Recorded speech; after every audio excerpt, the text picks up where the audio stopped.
What was meant to be a peaceful summer escape became a chilling nightmare, one that erased 3 generations in a merciless act. Deep in the remote wilderness along a desolate logging road, authorities came upon the smoldering remains of a vehicle. The metal frame, warped by fire, stood like a skeletal husk against the trees, but inside, among the ash and ruin, lay something far more horrifying, a heap of charred bones, their identities erased by the relentless heat. And then, the trunk was opened. More bones. The force had kept its secret long enough. Forensic experts would later uncover a grim truth. The victims had been shot before the fire consumed them, silencing their final moments. But even before the evidence spoke, investigators already had a haunting suspicion. This wasn't random. This wasn't a crime of impulse. Someone familiar with the land had done this. Someone knew how to make people disappear. Hidden deep in the heart of British Columbia's interior, Wells Gray Park is a vast and untamed wilderness stretching over 5,400 square kilometers of breathtaking landscapes. Towering mountain peaks rise against the sky while wildflower-strewn meadows roll out like nature's own masterpiece. Over 2,000 kilometers of rugged trails wind through the park, leading travelers to secret corners of an untouched world where nature flourishes in its purest form. But Wells Gray's most mesmerizing treasures are its 39 waterfalls, each a spectacle of raw power and beauty. The mighty Helmkin Falls, plunging 141 meters into a misty canyon, is a sight that lingers in the soul long after it's seen. Hidden cascades whisper in the dense forests, and rivers carve through deep volcanic gorges shaped by time itself. With the changing season, the park transforms. In winter, thick snow blankets the land, drawing skiers and snowshoers into its silent embrace. In summer, adventure seekers arrive to hike, fish, canoe, whitewater raft, and camp beneath a vast starlit sky. Yet, despite the seasonal visitors, much of Wells Gray remains wild and remote, a place where civilization fades and nature reclaims its dominion. There are only 3 access points: Myrtle Lake to the west, Mahood Lake to the east, and Clearwater to the south. From Clearwater, the road vanishes into the wilderness, where rugged terrain dictates how far vehicles can go before adventurers must continue on foot. To step into Wells Gray is to leave behind the familiar, where the land is both magnificent and untamed, and every trail leads to discovery. In the summer of 1981, the Bentley and Johnson family set off on what was meant to be an unforgettable adventure. 2 weeks of camping in the breathtaking wilderness of Clearwater Valley, just outside Wells Gray Park. The air buzzed with excitement as they packed up their gear, ready to escape the routine of daily life and immerse themselves in nature's splendor. As their vehicle rumbled down the highway, Survivor's Eye of the Tiger blasted from the radio, setting the perfect tone for their journey. The Bentley's distinctive 1981 Ford Camper Special with a 10-foot aluminum boat secured to its roof led the way. Close behind, the Johnson family car followed, packed with supplies, laughter, and anticipation. This was a trip that they had been looking forward to for months, a summer to remember. The party of 6 consisted of George Bentley, 66, and his wife Edith, 59, their daughter Jackie, 41, her husband Bob Johnson, 44, and their 2 daughters, Janet, 13, and Karen, 11. George and Edith traveled from Port Coquitlam, while Jackie and Bob made their trip from Kelowna. By late afternoon, they had reached their campsite near Bear Creek, a remote and peaceful area north of Clearwater. George and Edith had arrived earlier to set up camp, selecting the perfect spot among the towering trees. The abandoned structures of a former corrections camp stood nearby, weathered cabins and outhouses left behind by a long-gone minimum security facility. As the Johnsons arrived, Bob waved to other campers, exchanging friendly nods. The girls, Janet and Karen, jumped out of the car before it had fully stopped, eager to stretch their legs and explore. They raced ahead, calling out to their grandparents, their laughter echoing through the trees. Soon, tents were pitched, sleeping bags unrolled, and a campfire crackled to life, its warm glow flickering against the encroaching dusk. The scent of roasting marshmallows filled the air, blending with the earthy aroma of pine and damp soil. They spent the evening sharing stories and making plans, canoeing in the lake, hiking to waterfalls, and lazy afternoons fishing by the shore. The world outside their secluded haven seemed distant, irrelevant. Here, under the vast expanse of a starlit sky, they were free. But in the depths of the forest, something else stirred. Unseen eyes watched from the shadows, patient and unrelenting. The crunch of twigs beneath unseen footsteps blended seamlessly with the sounds of the wilderness. A presence lingered just beyond the firelight's reach. On Friday, August 6th, Edith Bentley called her younger daughter, her voice filled with warmth and excitement. The family was having a wonderful time. Clearwater Valley was more beautiful than they had imagined.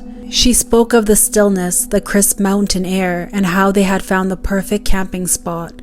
Isolated, peaceful, a little slice of wilderness all to themselves. But sadly, this would be the last time anyone heard from them. Throughout the week, fellow campers and passing tourists had caught glimpses of the Bentleys and Johnsons, smiling, exploring, and embracing the adventure. But as the days passed, their presence faded from view. They had chosen a secluded site, far from the hum of other travelers.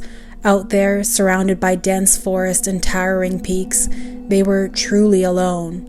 Or so they thought. Sometime between August 8th and 10th, an eerie stillness settled over the woods. The air felt heavy, the usual rustling of wildlife absent, almost as if the forest itself sensed the presence of something unnatural.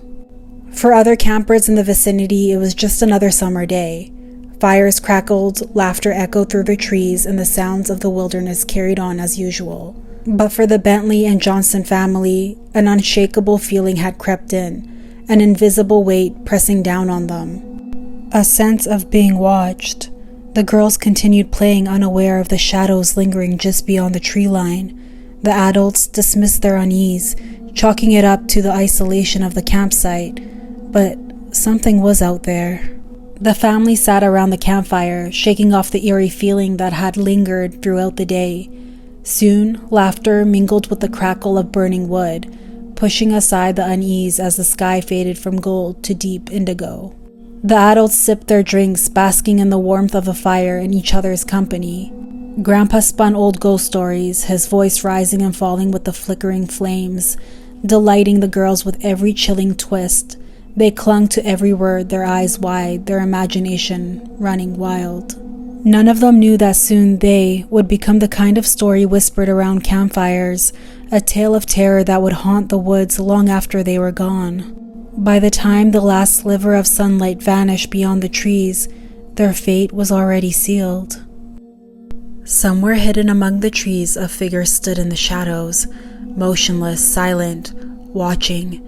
His breath was steady, his eyes locked onto the family as they laughed, as they cooked, as they surrendered to sleep beneath fragile walls of canvas, thin barriers that could never truly keep them safe. It had been there for days, lingering just beyond the flickering reach of their firelight, measuring distance between the tents, noting the rhythm of their days, the vulnerable moments in their nights, studying them, learning them. They had no idea. And when the moment was right, when the last ember faded and the forest swallowed them whole, he would finally step forward, and the wilderness would keep them forever. Something stepped from the trees, tall, silent, darker than the night itself. It did not move with haste, nor with hesitation. It had all the time in the world. The adults barely had a moment to react before their fate was sealed. A deep, soulless gaze fell upon them, freezing them where they sat. Then, gunfire tore through the night, its echoes swallowed by the endless forest. The bodies fell where they sat, their warmth already fading, their final breaths lost to the indifferent wind. The scent of gunpowder hung thick in the air, mingling with something else, something raw, something metallic. Blood crept through the dirt, vanishing into the hungry earth as if the forest itself wished to erase what had just unfolded. Above it all, the moon cast its cold silver glow over the scene. The fire flickered, unaware, uncaring, and then, movement. A sound, barely more than a breath, a whimper from the tent, two small voices trembling in the dark. The figure turned, listening. Inside, two fragile shapes, huddled together, clutching each other, their world reduced to the thin fabric between them and the thing outside. It took a step forward. The air grew colder, the fire dimmed. The zipper slid down with an agonizing slowness, the metallic teeth parting like the jaws of some unseen beast. The fabric trembled as the thing knelt before the opening. A figure loomed, its face swallowed by the blackness of the night. Only the dull outline of a heavy trench coat and pointed shoes were visible. It did not belong here. It did not belong anywhere. Its head tilted, first to the left, then to the right, like a predator studying fragile prey. The girls clutched each other, their tiny hands shaking, their breath caught in their throats. Then it spoke. A deep, unnatural voice slithered into the tent, hollow and devoid of warmth. Your parents ran to get help. The words felt rehearsed, mechanical, something forced. It inhaled slowly, deliberately, filling its lungs with the scent of their fear. Though they could not see its eyes, they felt them. It spoke again. A biker gang has taken over the campsite. Just stay here. Don't move. Then, just as suddenly as it appeared, it stood. The trench coat shifted, brushing the earth as it turned, melting into the darkness beyond the tent flap. The girls sat frozen, wide-eyed, ears straining for any sign of their parents. Nothing. No voices, no footsteps. Just the distant crackle of a dying fire and the vast, hungry silence of the forest. They didn't know what had just visited them, and they didn't dare to find out. The girls sat frozen, pressed together so tightly they could feel each other's racing heartbeats. The air inside the tent had thickened, suffocating, filled with something unseen, something watching. Karen's hands fumbled blindly, zipping the tent back up in one frantic motion, as if the flimsy barrier of fabric could keep it out. Janet's nails dug into her sister's arm, her breathing fast and uneven, her body stiff as stone. Then, footsteps. Not just footsteps, something else. A slow, wet, dragging sound, slithering through the dirt, heavy, unnatural. The thing was moving, taking its time, a predator savoring the moment. One by one it had led them into the woods, and now only the girls were left. The footsteps drew closer, slow, measured, circling the tent, crunch, pause, drag. It wanted them to hear, to know it was still there. Janet clapped a hand over her mouth to stifle a sob. Karen squeezed her eyes shut, her silent prayers swallowed by the night. The sound stopped, the silence stretching impossibly thin, the forest holding its breath. Then, pressure. The tent wall buckled inward, something massive pressing against it. A shape loomed outside, shifting, blocking out the last slivers of the moonlight. Then, scraping, something sharp traced the thin fabric. A finger? No. A knife. The slow, deliberate drag of metal against canvas. Janet's lungs refused to take in air.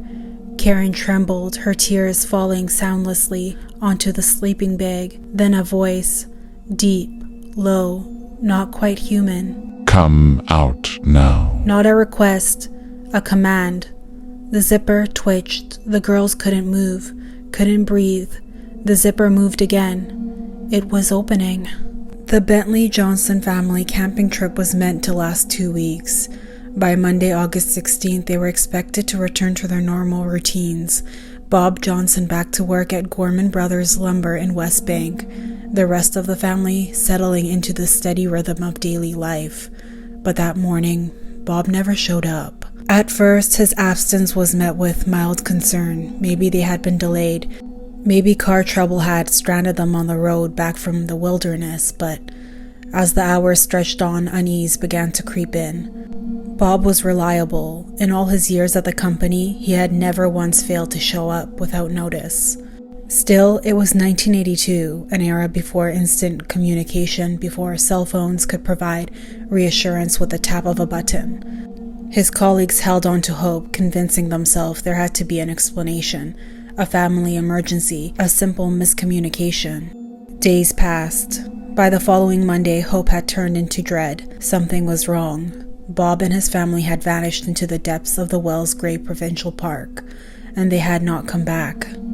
The police were called. A search began, but what they would find weeks later would not be the family returning home, sun-kissed and tired from their adventure. What they would find would be something far, far worse. Police launched an immediate investigation into the family's disappearance, scouring Clearwater Valley for any signs of them. They interviewed park visitors, questioned locals, and retraced the family's last known movements. One witness came forward with a curious lead. 2 scruffy French-Canadian men had been spotted in the area around the same time the Bentleys and Johnsons vanished. Though authorities were unable to track down or identify the men, the tip was considered significant. Investigators released the information to the public, hoping for a breakthrough. On September 13, 1982, exactly 6 weeks after the Bentley and Johnson families had ventured into the wilderness, a lone mushroom picker stumbled upon something horrifying deep in the remote backcountry near Battle Mountain Road. A vehicle, burnt beyond recognition, sat abandoned in the forest.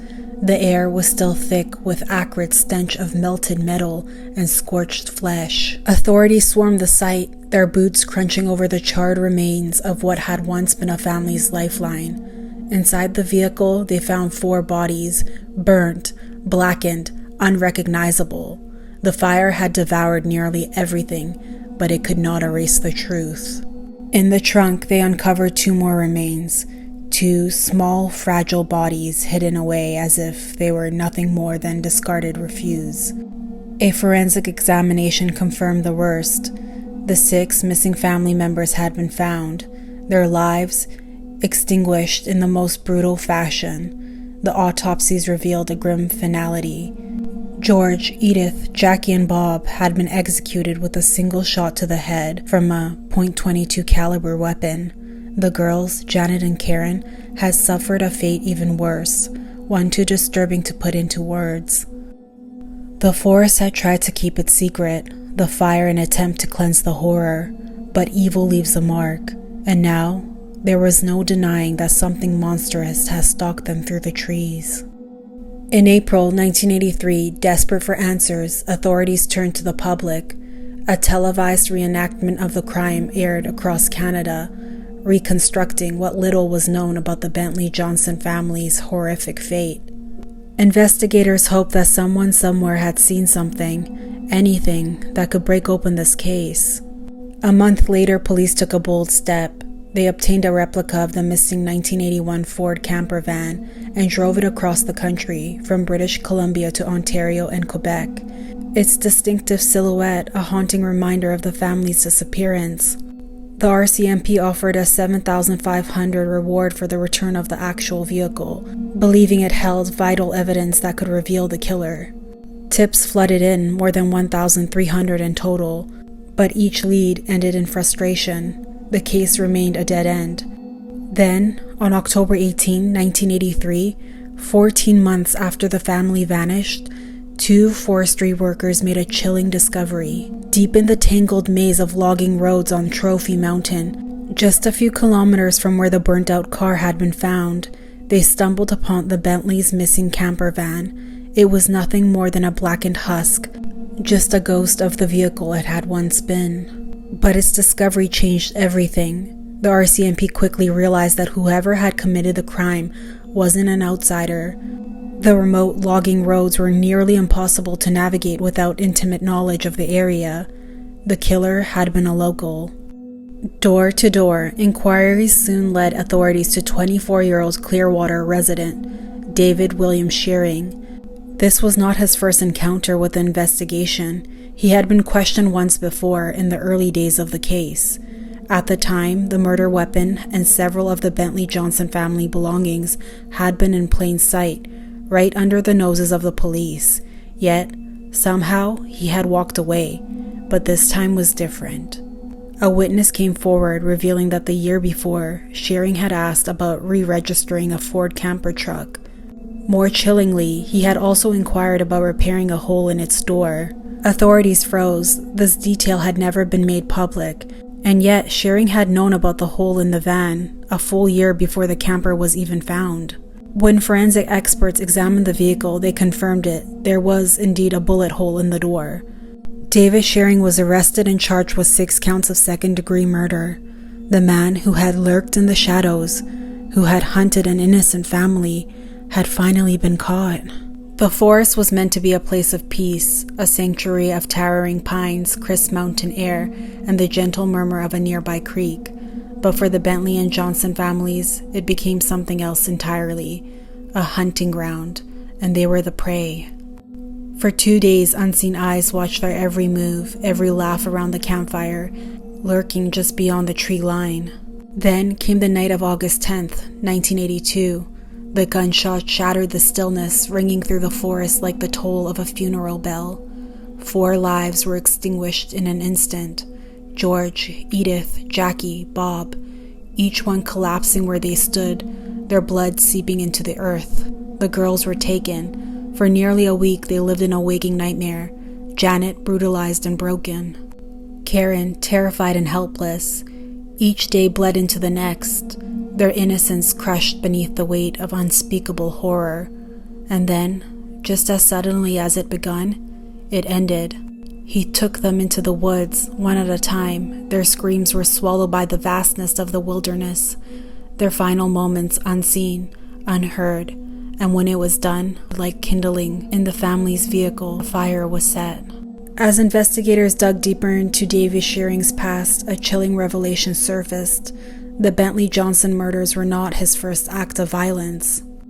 In 1980, 2 years before the massacre, Shearing had been behind the wheel of a vehicle when he ran over a man lying motionless in the middle of the road. A childhood friend, Ross Coburn, was in the passenger seat that night, and later confirmed to authorities that the victim appeared intoxicated, sprawled helplessly across the pavement.